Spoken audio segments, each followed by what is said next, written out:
All right. Well, good morning and welcome to this January 22nd, 2025 meeting of the Board of Sanitary Commissioners. If you'd all rise with me, please, and recite the Pledge of Allegiance. I pledge allegiance to the flag of the United States of America and to the republic for which it stands, one nation, under God, indivisible, with liberty and justice for all.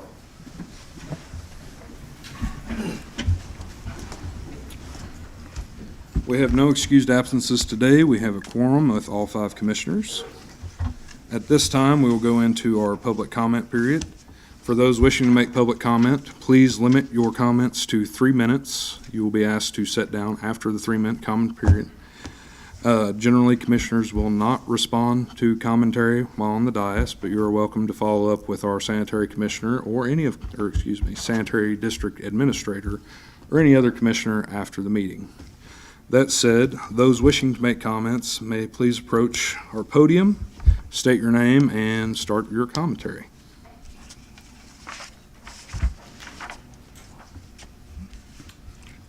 Hello, thank you. My name is James Heimlich. I'm speaking on behalf of Riverside Avenue Baptist Church, 3700 West Riverside Avenue.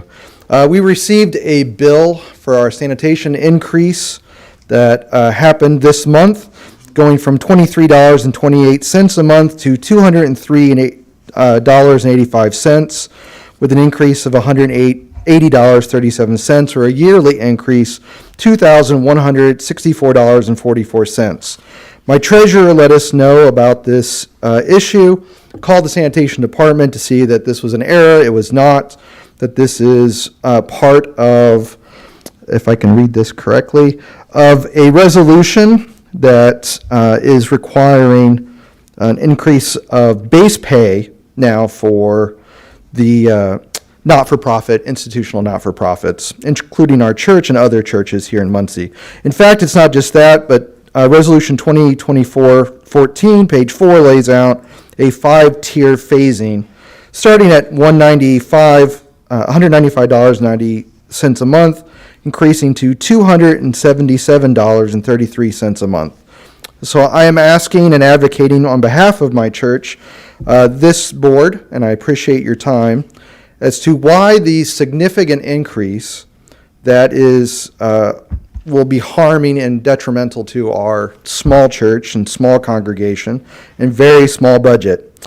This is more than 100% increase, and would I ask the board to, if in fact I'm requesting the board to send in writing, what significant increase of service are we getting for this significant increase of payment for the sanitation bill?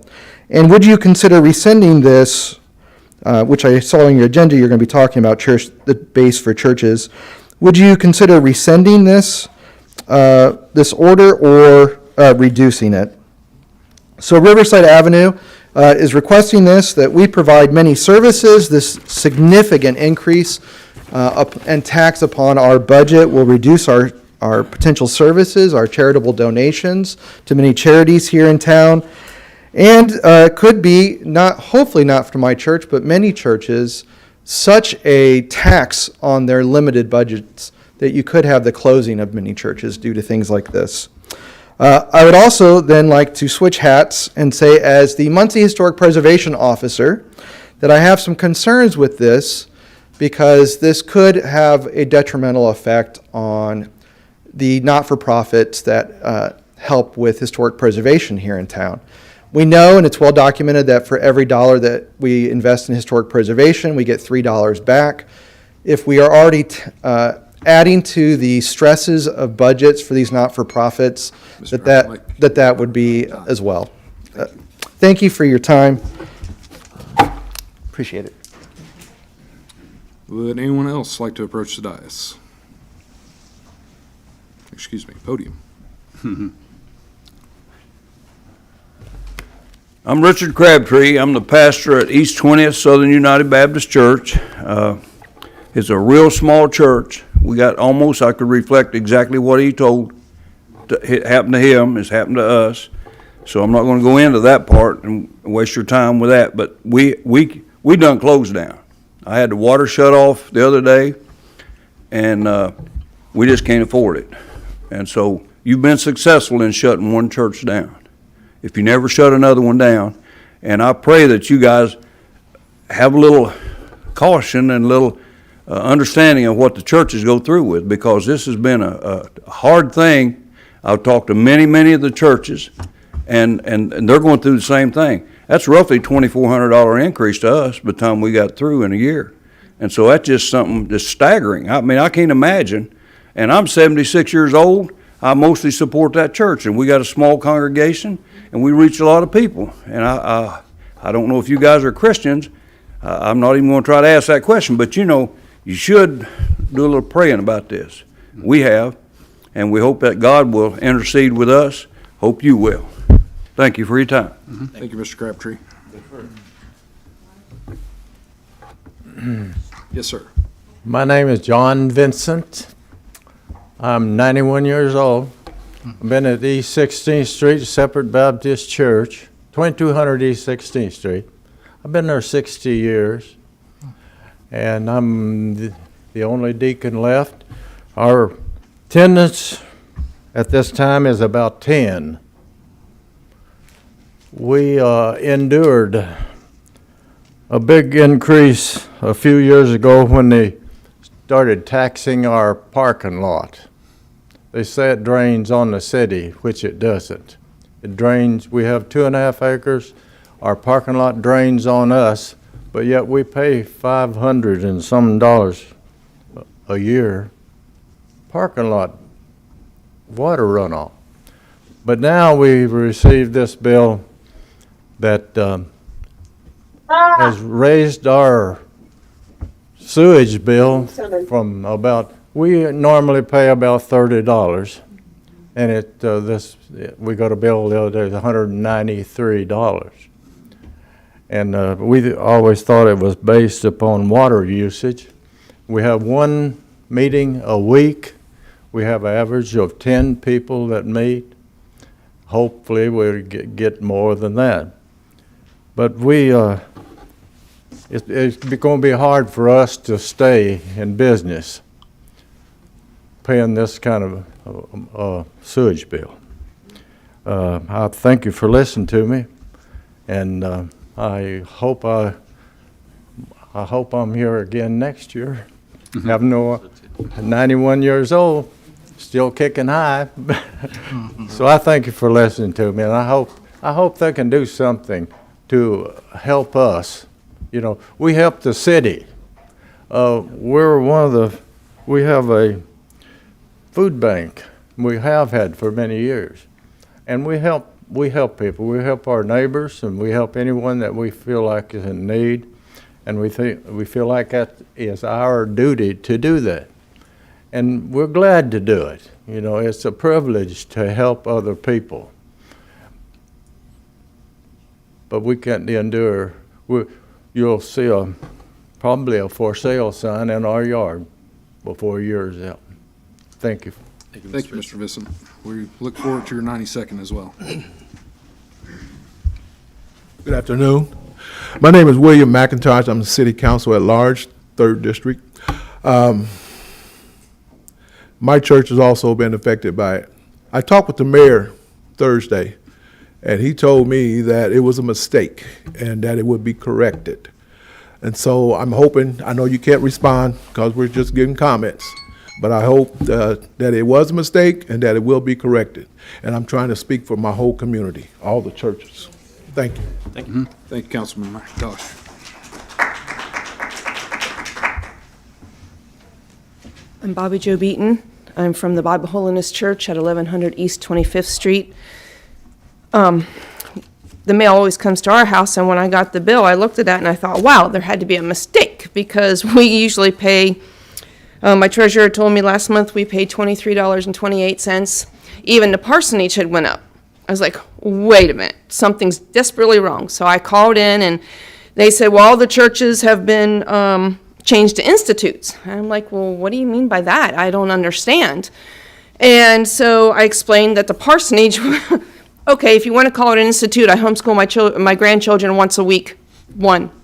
I said, but it's not. So she talked to her supervisor, called me back and said, that was a mistake, we're going to lower your bill. It lowered almost $200. I just about passed out. To be honest with you, it was very nerve-wracking. Our church is small, has been represented here. We are nonprofit. We go by tithes and offerings. We have 3 services and a kids club once a week. Right now, we're closed for the winter because of safety on our children. We have 2 revivals a year, which last maybe a week. We have 1 VBS a year. We help the community in any way we can. We've had phone calls, people asking for food. We ask them to come, we meet them, and if we can, we help. The Lord has blessed our church. I'm not saying that we are not, but we try to reach out as people to our precious community. So they've changed churches to an institute, which if you look at teaching about God and institute, then that is right. However, we don't get taxpayers' money like schools, no government funding like schools. We do not want for church and state to be together. We are separate. We don't want special help from anybody except from our Lord. No one in our church gets paid for their positions like institutes such as schools and colleges. Even our pastor only gets reimbursed for his expenses. He works a full-time job and he does his pastoral duties. I tell you all this to tell you this. To put a severe increase in the water usage or wastewater usage is going to cripple a lot of churches. I was not raised in a church, and when I got saved, I was so thankful that I had someone that could help us as a poor family. We didn't, and even today, we don't have much, but we have the Lord. I realize that increases are necessary for some things, but when you think about nonprofits or you think about businesses that are trying to come up, we're the center of Muncie or any community. Without churches, you're going to have more crime, and you're going to have people that don't even care. And if you look at the streets of Muncie, I've even lived in Michigan, Detroit area, and to see the people on the streets and to see what you see, it is so sad. And when you can have an outreach that brings in children and deal with them and help them to see that there is something worthwhile. When we close down churches, our schools aren't even being what they should be today. You all went to a public school. You know the results Thank you. of a good school. But please, if you would consider lowering, we would appreciate it. Yes, sir.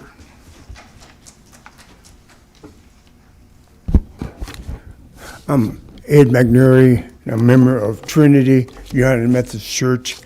I've heard a couple of the speakers said that the mayor said this was a mistake, and if it isn't, I hope that you gentlemen would reconsider this. Here in Muncie, you know, it seemed like to me the majority of the people are on fixed income. A lot of the factories, you know and I know that they have closed. Mm-hmm. And actually, I think if something like this would go through, you would have young people who maybe has considered by coming to Muncie, it would drive them away with a situation like this. So I just hope you gentlemen would, if it isn't a mistake, I hope that you would reconsider this. Thank you. Thank you. Thanks, sir.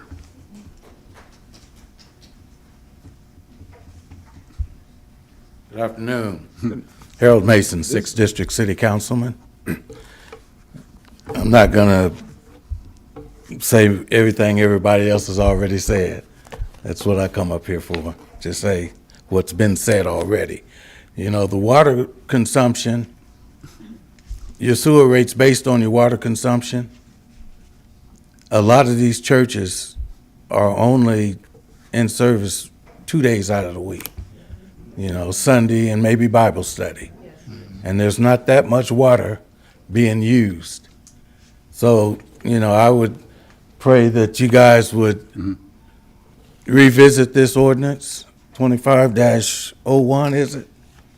And make some adjustments on it. There has to be an in-between from the lowest to the highest. You know, this is just, it's something that's unaffordable for a lot of these smaller churches and large churches as well.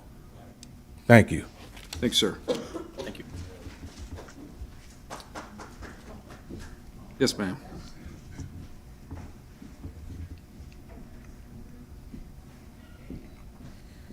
Hello, Melissa McDaniel. I just have a little tiny commercial building, and it's just a fourplex, and when I opened up my bill, it had doubled. I thought it was a mistake. I looked at the consumption, which I call usage, and it was even, my last month was even less than half of usage than it was the whole rest of last year, and yet my bill was doubled. You know, my tenants are at the max also, and a lot of these, I don't know if anybody else has small businesses, but a lot of small businesses, we have to pay all the utilities, and over the last 4 years, utilities have just gone up and up and up and up, not to even mention the insurances for little small businesses and large and churches and everything. How can we endure all these costs for everything without forcing everybody to move out of our buildings?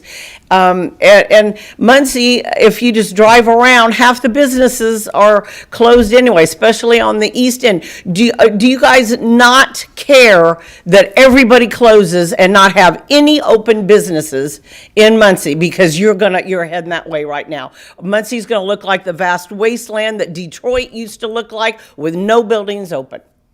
Thank you. Thank you, ma'am. Good morning, everyone. Morning. Good morning. My name is Judy Carey. I'm also a member of Trinity United Methodist Church. I take care of the finances, so I see the drastic changes that are going on. I like to fell over when I saw the sanitation bill this month that I have just paid, but I still had questions. Why? Because our bill normally runs $23.28 every month, and I get a bill for $195.90. I talked to someone named Terry in the office. She informs me that this is the base rate of what we will be paying every month. Why?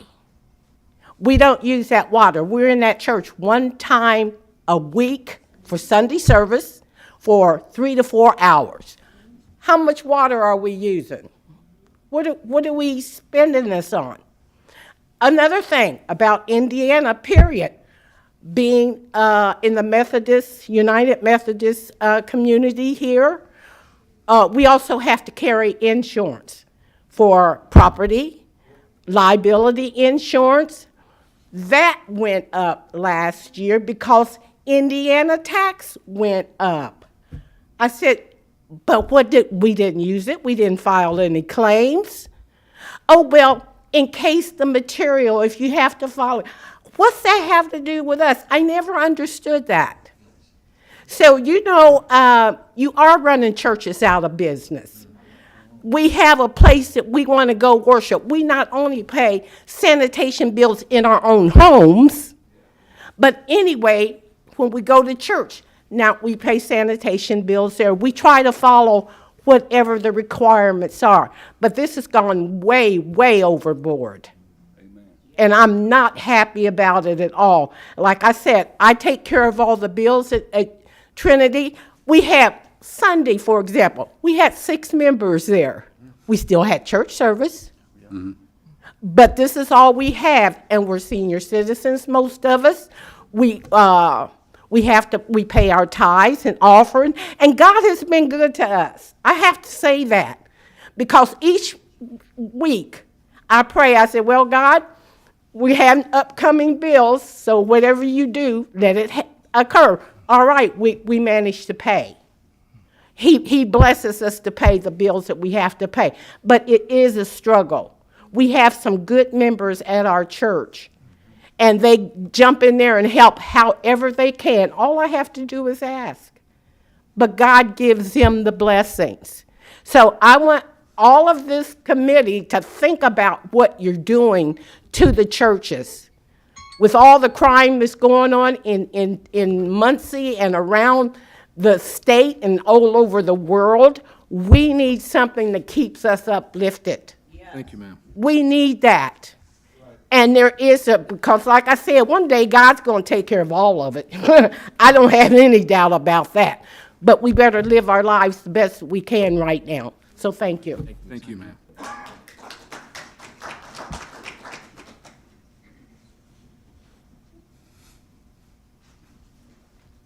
Yes, sir. Good morning. Good morning. My name is Mike Overbay. I'm the associate pastor at New Horizon Nazarene on East 20th. And ours echoes everyone else, Bill's. Our congregation, about 30 or 35, mostly an older congregation. We have a blessing box. We try to do what we can for the community, neighborhood around us. And we just want to express our concern about the bill and thank you for your time. And we know God will get us through this, but we also know that we need to come together as a community and try to understand why of this increase for the churches. Thank you for your time. Have a blessed day. Thank you, sir. Are there any other folks wishing to make comment? If not, we'll move on to consideration of our January 8th, 2025 board minutes. Are there any comments regarding board minutes? None for me. Seeing none, I will entertain a motion to approve. So moved. Second. I have a motion by Mr. Clark and a second by Mr. Smith. All in favor, say aye. Aye. Aye. Seeing none opposed, we will move into consideration of register of claims totaling $837,190.07. Do any of the fellow commissioners like to make comment?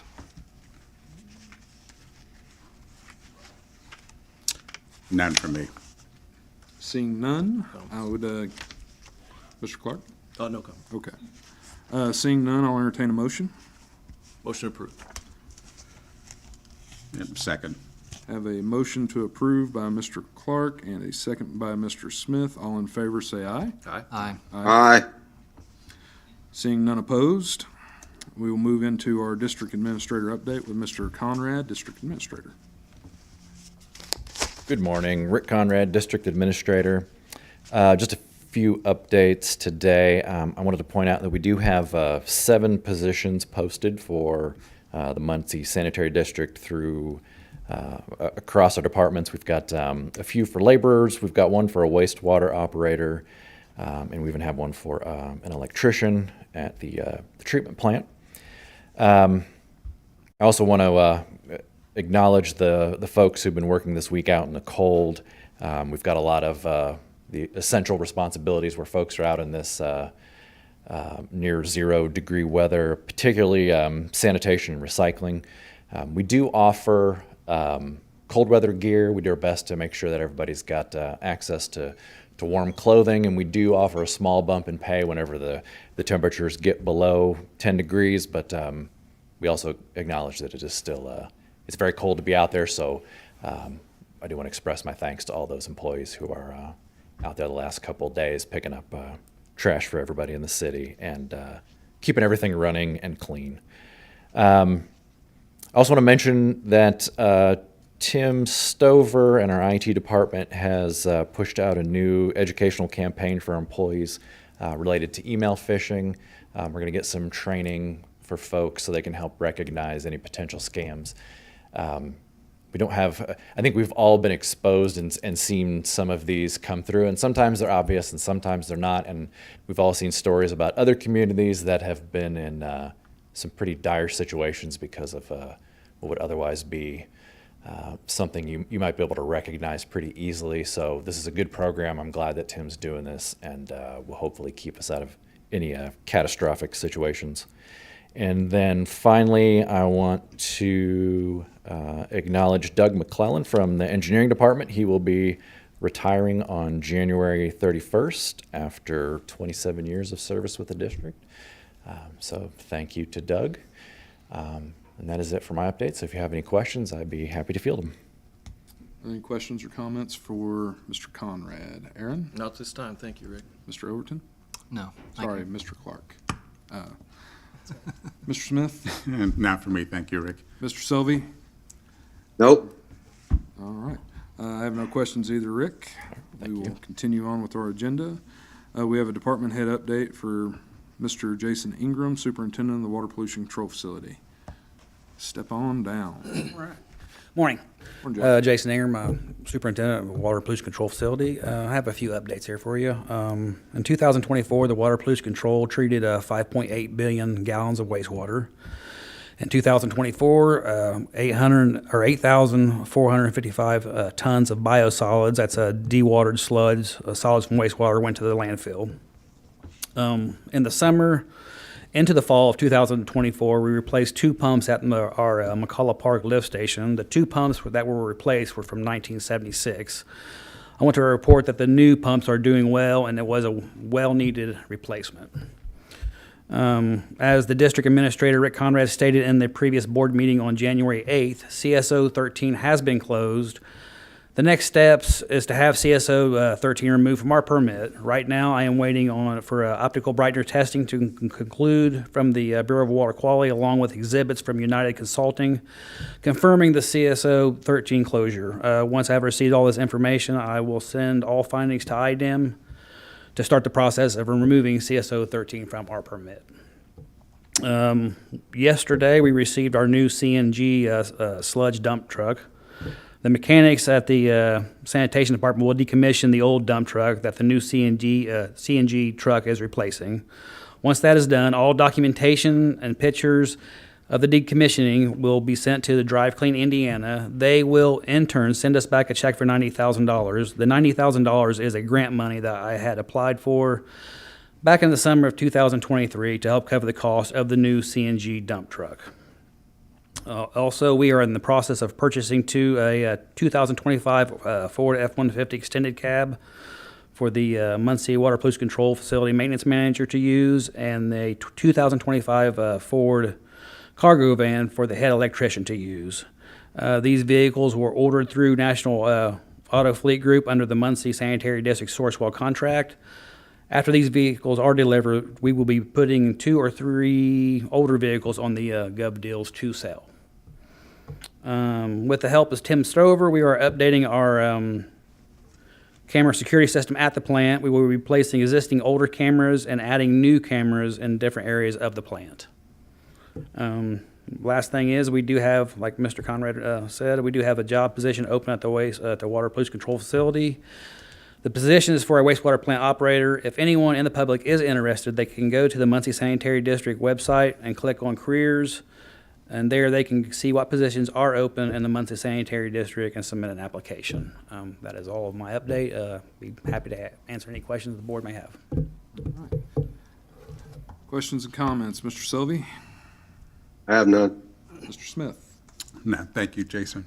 Mr. Clark? Jason, appreciate it. I do appreciate your work on the grant 2 years ago for the CNG dump truck, so that's wonderful to get $90,000 back from that. It sure is. Thank you.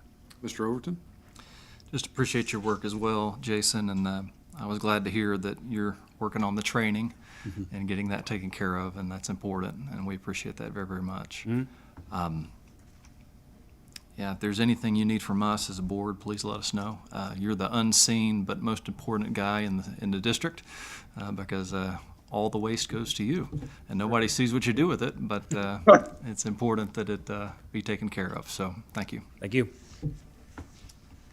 Jason? And that's a good thing, Jason. Thank you. Thank you for the update, Jason. As always, great job you and your team do, and we'll just keep improving it every day. All right, thank you. Thanks, Jason. Moving on to old business. Mr. Clark, any old business? No old business, Mr. President. Mr. Overton? Not today. Mr. Selvey? Nope. Mr. Smith? No. I also have no old business. So moving into new business, We have the discuss resolution 2025-01 relating to base rates for churches and charitable organizations. All commissioners have been provided a copy of our existing ordinance, the 2025-01, with some proposed changes that Mr. Conrad, our legal counsel, and myself worked on. Mostly this is to give some background on this. The Muncie Sanitary District is a CSO community, meaning we have a combined sewer overflows. That means our stormwater and sewage gets mixed together. As part of being a CSO community, we are required by the federal government and the state government to reduce those outflows to a number that they permit us to. Over the past, and I will not be quoted on this, but I believe in 2013 it was started, and the sanitary district spent approximately $90 million to reduce those overflows over a period of about 10 to 12 years, with our final project being completed this year. Since that time, we have entered into negotiations with IDEM to change our plan to basically make it more affordable, because the initial conversation we had with them was to reduce the overflows to zero. That is not tenable based on our budget or basically the city's budget either.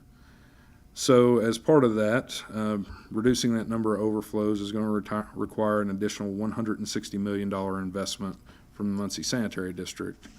That, if we do not invest, would basically result in a compliance order from the EPA that would allow the feds to set the rates for the Muncie Sanitary District. To belay that and in general comply with regulations from both the federal and state government, we entered into a rate study. The user classifications were as previous, and out of that rate study from a very reputable firm known as Baker Tilly, the rate study basically presented us with the options that we enacted on January 1st. That's where the rates came from. In reviewing those rates, we have determined that one user class was disproportionately affected, and we are basically willing, as per the document that Mr. Retz has provided, our legal counsel, to change a user classification to hopefully ameliorate that pain. I believe that is as succinctly as I can state this. Joe nodded at me, so I feel okay about it. Do any of my fellow commissioners have comments or questions? Mr. Clark? No comments or questions. Mr. Overton? Do have a few comments.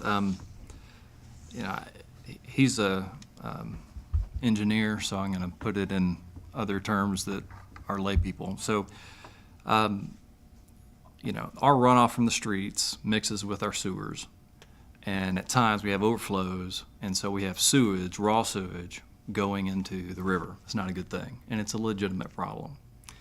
The Environmental Protection Agency came and said, you've got to fix this. You've got to make sure that your sewage never goes in the river. And it's an unfunded mandate. And so we have had to take out basically $100 million to pay for part of this project.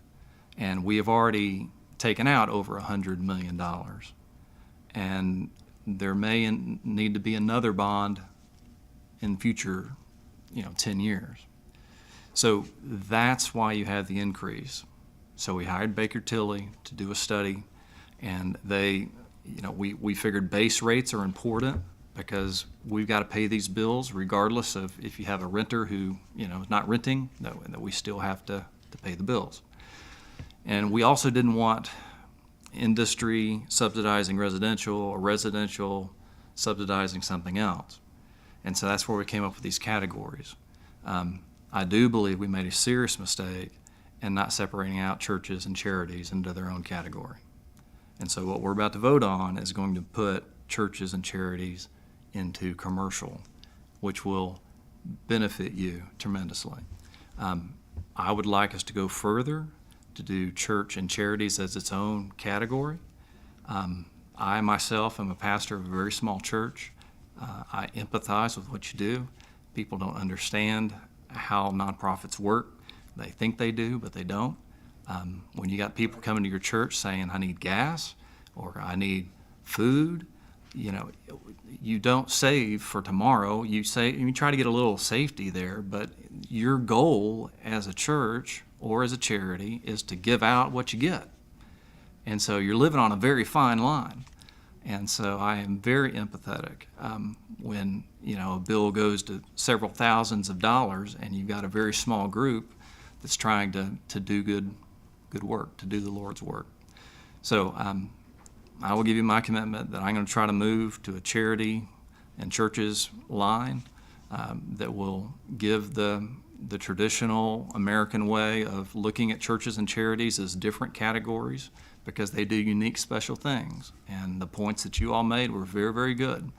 You catch a young child whose environment is horrible, and you're able to minister to that child, you have saved the government all untold number of money. And so, you know, but to take stuff away on the front end and not enable that to happen is truly a tragedy.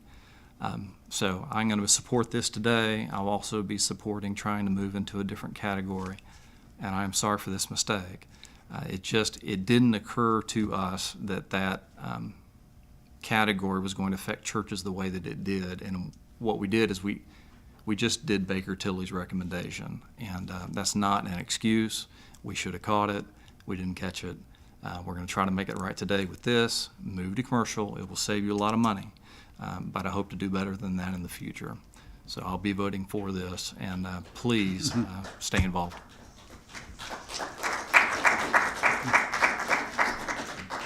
Mr. Selvey, comments, questions? I think you both, Adam and Tim, both articulated quite nicely. I have nothing to add. Thanks, sir. Mr. Smith? I echo what these guys have said, and too, on a personal level, this would affect my church. It would be a burden on. But again, this is something that none of us had asked for, but it's a federal mandate that we have to meet according to the EPA. And the other thing that we did not say is we have to come up with this $160 million that's unfunded by the federal government, but we only have until 2030 to get it done. So that's also part of this rate increase. And so sympathetic with it, and I will support this today. All right. Thank you, gentlemen. With all that said, I will entertain a motion basically to approve the language as submitted by our attorney for a change in user classification. So moved. Second. Have a motion and a second. All in favor say aye. Aye. Aye. Seeing none opposed, motion passes. Is there any new business from my fellow commissioners? None for me. Seeing none? None. Sir. All right. Additional board topics. Mr. Clark. No additional topics. Thank you, Mr. President. Mr. Overton. Just thank everyone for coming out today. This is how the democracy is supposed to work. I appreciate the spirit in which I've been to a lot of government hearings in my life, and churches, expressing their concerns, are much kinder than other groups, so I appreciate that. Thank you. Mr. Selvey. I have nothing. Mr. Smith. I just want to echo and thank everyone for coming out today. It's very important, and you have our attention. Yep.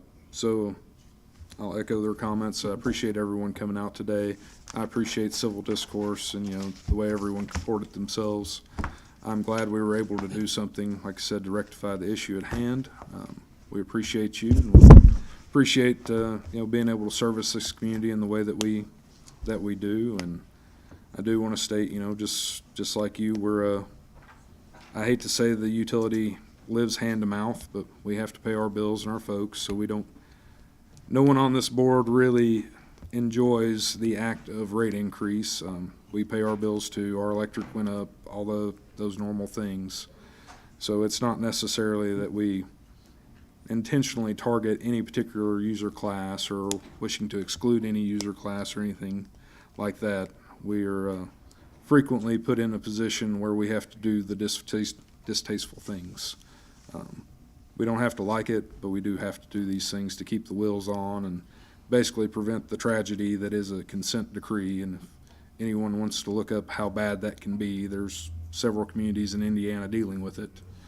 I will point out that Lexington, Kentucky's consent decree is at this point cost, I think, just shy of $1 billion, with the city of Louisville's costing $1.5 billion, and Indianapolis is probably more than that. So they're not good things that we're working very steadily to avoid, so that basically what would be a tragedy for our community would not occur.